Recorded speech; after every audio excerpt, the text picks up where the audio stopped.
आज के इस वेलकम सेशन के चेयरपर्सन राजयोगी ब्रह्मा कुमार करुणा भाई जी है, chief of multimedia Brahma Kumaris mount Abu है।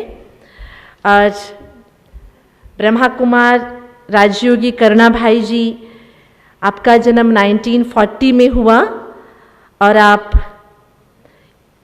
ब्रह्मा कुमार राजयोगा जीवन का 35 इयर्स से बहुत अच्छा अनुभव भी है और आप पब्लिक रिलेशन ऑफिसर के रूप में, जर्नलिस्ट के रूप में, मेडिटेशन टीचर के रूप में भी बहुत अच्छी सेवाएं दे रहे हैं। और आपने डिप्लोमा इन डिज़ाइन इंजीनियरिंग किया, उसके बाद आप साउथ इंडियन स्टेट्स में ब्रह्मा कुमारीज की संस्था के सेवा में बहुत अच्छा योगदान रहा आपका। और आप 1971 में ब्रह्मा कुमारीज में पब्लिक रिलेशन ऑफिसर के रूप में ज्वाइन किए और हेडक्वार्टर्स में ही रह रहे हैं। आज जो ब्रह्मा कुमारीज का घर बैठे बहुतों को साक्षात्कार हो रहा है। बहुत सालों पहले हमने एक भगवानवाच सुना था कि घर घर में घर बैठे भगवान का जो संदेश है सभी को मिलेगा, लेकिन कैसे मिलेगा वो पता नहीं था। आज हम आप सभी अलग अलग चैनल्स द्वारा घर बैठे परमात्मा का साक्षात्कार और बहनों द्वारा जो अनुभव युक्त वाणी सुन रहे हैं, उसके इस सेवा में भी आपका बहुत अच्छा योगदान है। टीवी चैनल्स में ऑडियो वीडियो कंप्यूटर कम्युनिकेशन में भी, मीडिया डिपार्टमेंट में भी आपका बहुत अच्छा सेवा है। और आप विशेषतः प्रेजेंटली आप नेशनल कोऑर्डिनेटर हैं media wing Rajyoga education and research foundation के।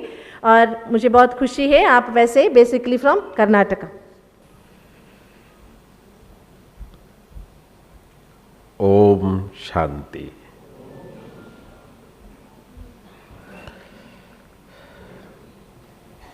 प्रशासक वर्ग के इस कॉन्फ्रेंस में आप सभी आए हैं। मुझे खुशी है कि आप सही जगह पर आए हैं। सारे विश्व में प्रजापिता ब्रह्मा कुमारी ईश्वरीय विश्वविद्यालय के प्रशासन के बारे में सदा ही हम प्रशंसा ही सुनते आ रहे हैं।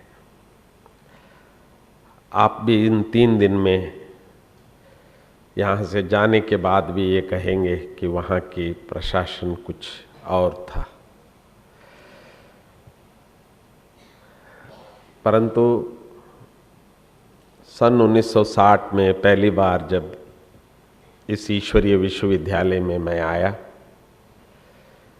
तो इस संस्था के संस्थापक पिताश्री प्रजापिता ब्रह्मा, मातेश्वरी सरस्वती जगदम्बा और इन दादियों को देखने का सौभाग्य मुझे मिला।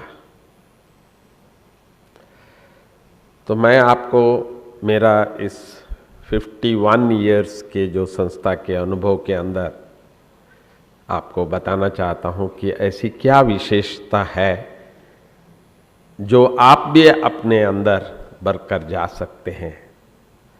तो जो मैंने देखा, क्योंकि आपके सामने आज पिताश्री जी या मातेश्वरी जी या हमारे दादी प्रकाशमणि जी भी नहीं है, तो इसलिए मैं उन्होंने क्या देखा जो इस संस्था को इतनी एक बहुत अच्छे संस्था इन्होंने बनाया, वो कुछ शब्दों में मैं आपको बताना चाहता हूँ। बाकी इस समय के जो प्रशासक है वो भी कम नहीं है, उनके अंदर भी वही गुण हम देख रहे हैं। तो इसीलिए आज भी ये संस्था विश्व में एक बहुत अच्छे आध्यात्मिक संस्था के रूप में उभरते जा रहे हैं। जब मैं पहली बार पिताश्री में देखा तो उन्होंने हमको जो शिक्षा दी, अच्छे प्रशासक का पहला गुण होगा निंद्रा जीत। जब तक हम लोग निंद्रा जीत नहीं बनते हैं तो अच्छे प्रशासक नहीं बन सकते हैं। दूसरी बात, माया जीत। यहाँ जो भी शिक्षाएं दिया जा रहा है, सत्संग जो कहा जाता है, ये सब का सार जो है माया जीत। अर्थात जो आजकल जो पेपर के जो हेडलाइंस है, भ्रष्टाचार आदि आदि, उसका मूल जो है, जिसको हम विषय वासनाएं या माया कहते हैं, तो अच्छे जो प्रशासक वही बन सकता है। जब तक माया जीत नहीं बनेंगे तो वो प्रशासक अच्छा नहीं बन सकता है, ये स्पष्ट था। तीसरी बात मैंने देखा, आजकल हर एक चाहते हैं रोल मॉडल, तो हम किसको फॉलो करें, अच्छा प्रशासक कौन है। तो पिताश्री जी से मैंने ये सीखा कि आप जो सोचते हो, बोलते हो और करते हो, तभी ही आप रोल मॉडल बन सकते हैं या दूसरे आपको फॉलो कर सकते हैं। ये तीनों आपका पहले एक समान होना चाहिए। और मैंने पिताश्री जी से ये सीखा कि जो भी कुछ आप दूसरों को बताना चाहते हैं तो उसको पहले अपने जीवन में करना होगा, इसके बाद ही आप जो भी कहेंगे वो दूसरों तक पहुंच जाता है, यहाँ तक सोच से भी दूसरे तक पहुंच जाता है। तो ये जो अच्छे प्रशासक के लिए बहुत ज़रूरी है। बाकी सारे भारतवर्ष को या विश्व को परिवर्तन करने का जो पिताश्री जी का जो संकल्प था, तो उसके लिए उन्होंने एक नया सूत्र को हम सबके सामने रखा। संस्था का नाम आज भी आप सुन रहे हैं, प्रजापिता ब्रह्मा कुमारी ईश्वरीय विश्वविद्यालय। तो कहते हैं कि आप कहते हैं पिताश्री जी ने स्थापना की, दादाजी ने स्थापना किया, संस्था का नाम ब्रह्मा कुमारी क्यों? तो यही बहुत बड़ा रहस्य है। तो ये जो कार्य है, विश्व परिवर्तन का कार्य, उन्होंने किसी वक्ता ने बताया था कि हम लोगों को एक विजन जरूरी है। तो उनको ये विजन था, ये जो परिवर्तन का कार्य जो है, ये जितनी हमारे बहनें माताएं कर सकते हैं, वो शायद हम भाई कर सके या नहीं। तो उन्होंने स्पष्ट देखा था विजन। तो सब कुछ उन्होंने बहनों को, माताओं की एक संगठन बना करके इस संस्था को संचालन करने के लिए सन 1936 में 37 में इन्होंने ये कार्य किया, जो आज तक भी ये संस्था निर्विघ्न और सफलतापूर्वक चलती आ रही है। अर्थात एक अच्छे प्रशासक के अंदर माताओं के लिए, बहनों के लिए कितना रेस्पेक्ट होना चाहिए और उन्हों को जो अपने से आगे लाना चाहिए, ये एक विशेष गुण मैं हमारे पिताश्री जी में देखा। और मेरा जीवन का भी लक्ष्य मैं उस दिन से यही रखता रहा, मैं करूं ये कोई बड़ी बात नहीं है, परंतु हमारी बहनें करें तो वही हमारे लिए एक शोभा है। तो ये इस संस्था का सफलता की ये पहला नींव रहा। दूसरा, सत्यमेव जयते, ये प्रशासन का आज भी ये स्लोगन है। उसके साथ साथ हम भारत में ये देखते हैं, सत्यम शिवम सुंदरम। तो सत्य को शिव के साथ जोड़ने से ही वो सुंदर है, ईश्वर के साथ जोड़ने से ही वो सुंदर है। परंतु पिताश्री जी का मन में एक और स्लोगन था जो मैंने विशेष रूप से देखा, जो हम सबको वो स्लोगन की बहुत आवश्यकता है इस समय पर। वो ये है, मैं कौन हूं इसके बारे में नहीं सोचा बाबा ने, किस जात के, किस प्रांत के, किस भाषा के, किस इसके नहीं। इनके दिल में केवल एक ही स्लोगन था, सर्वजने सुखिनो भवन्तु। जैसे अच्छे प्रशासक वो कहीं भी देश में कोई भी कार्य करते रहे तो उनके दिल में भावना, ये स्लोगन होना बहुत ज़रूरी है। जब तक सर्व का कल्याण के बारे में नहीं सोचते हैं तो वो अच्छे प्रशासक नहीं बन सकते हैं।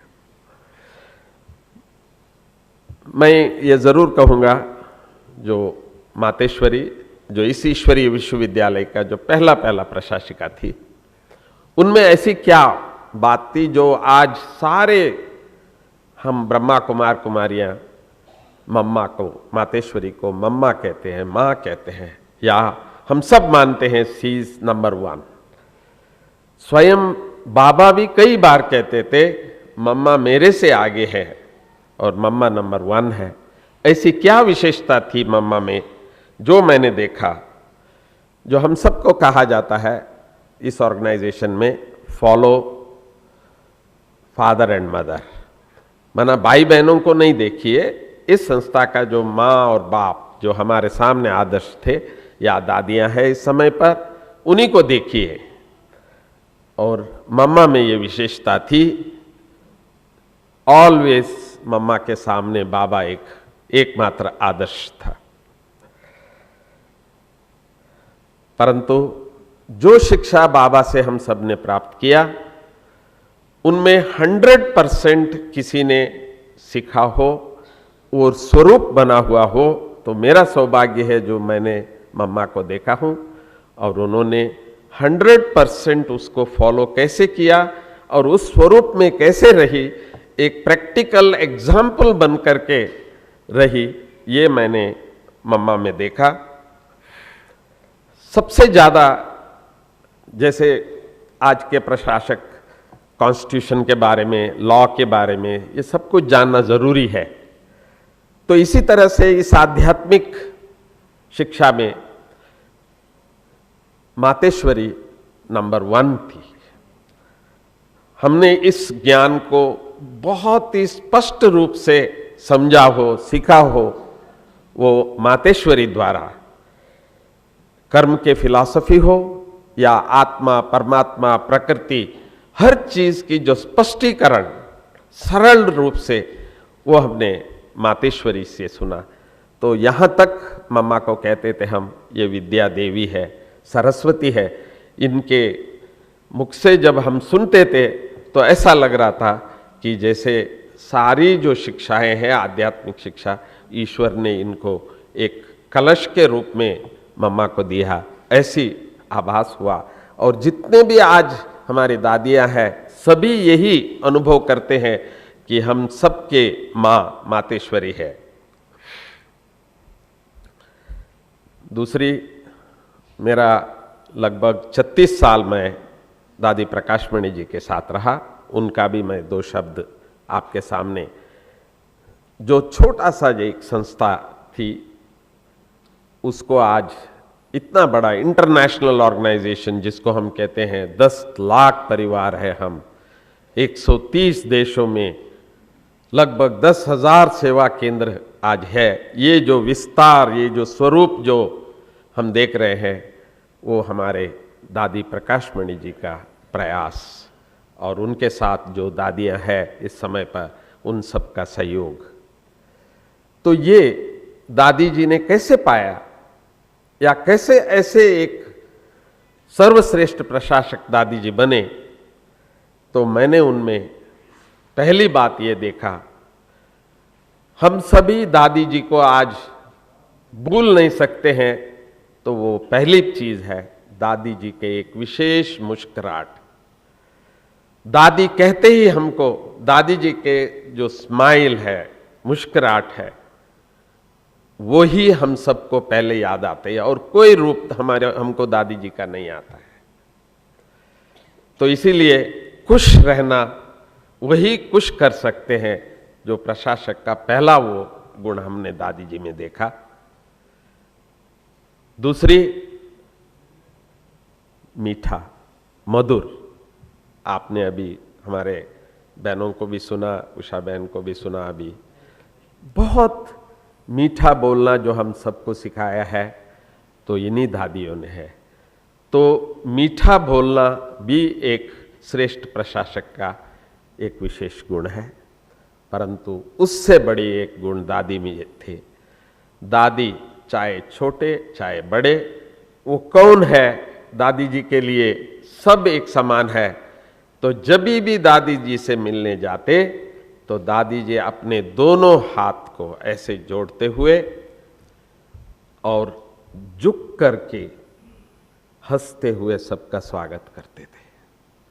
वो जो स्वागत करने की जो विधि, जिसको हम निरहंकारीपन, वो जो गुण दादी में जो देखा, तो फाइनल है कि थोड़ा भी अपनी, हम कई बार दादी जी को कहते थे, दादी जी आप तो इतना बड़ा इंटरनेशनल ऑर्गेनाइजेशन के आप हेड है, तो दादी हंसती थी, ऐसा कह देती थी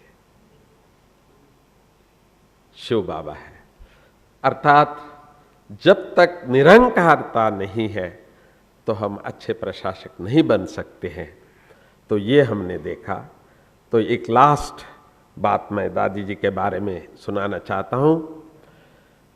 प्रशासक माना डिसीजन मेकर्स या इम्प्लीमेंटर्स, दोनों काम होती है। कई बार हमारे दादी जी कभी भी कोई भी डिसीजन, भले उन्हीं की प्रेरणा है, उन्हीं की सजेशन हम सबके लिए रहा, परंतु कभी उन्होंने उसकी घोषणा नहीं की। पहले अपने साथ के सबको कॉन्फिडेंस में लेती थी। उसके बाद जो इस कार्य को करने वाले जो जितने हम भाई बहनें हैं, उन सबसे दादी पूछती थी, ये ठीक है, ये ठीक है, ये करें। तो सबको साथ लेकर के दादी जी कोई भी कार्य करी तो वो 100% सफल रही। यहां तक हम जो 10 लाख परिवार है, वो दादी जी का एक शब्द और हमारे लिए वो सब कुछ होता था। क्यों? क्योंकि दादी जी को हम सब में इतना फेथ, विश्वास, और हम सबका दादी जी के साथ विश्वास। 2 शब्द दादी की याद आती है। दादी ने कहा, आज मैं कह दूं युवा वर्ग, कुमार, तो आज आबू आ जाए, तो दादी के एक शब्द कहना देरी है, 80,000 कुमार भाई बहने यहां आ जाएंगे, ऐसे दादी को विश्वास था। एक दिन दादी ने कहा, इस साल हम ऐसा कार्यक्रम करेंगे जिसमें लाखों की सभा होगी। और सचमुच वो साल जितने भी कार्यक्रम हम सारे भारतवर्ष में किए, उनमें लाखों से ज्यादा सभा थी। तो इसका कारण तो उन्होंने हमारे ऊपर कितना विश्वास रखा, साथ रख करके उन्होंने ये कार्य किया, उसकी ये सफलता है। तो ये संस्था में आप जो भी सफलता देख रहे हैं, तो उसका नींव ये है, जो प्रैक्टिकली आज भी हमारे सामने दादी जानकी जी है या अन्य प्रशासक भी है, आप देख सकते हैं। और आप प्रैक्टिकली अच्छे प्रशासक क्या है वो देखने का एक आपको सौभाग्य मिला है। आप सभी यहाँ आए हैं, आप सबको फिर से स्वागत करते हुए धन्यवाद करता हूँ। ओम शांति।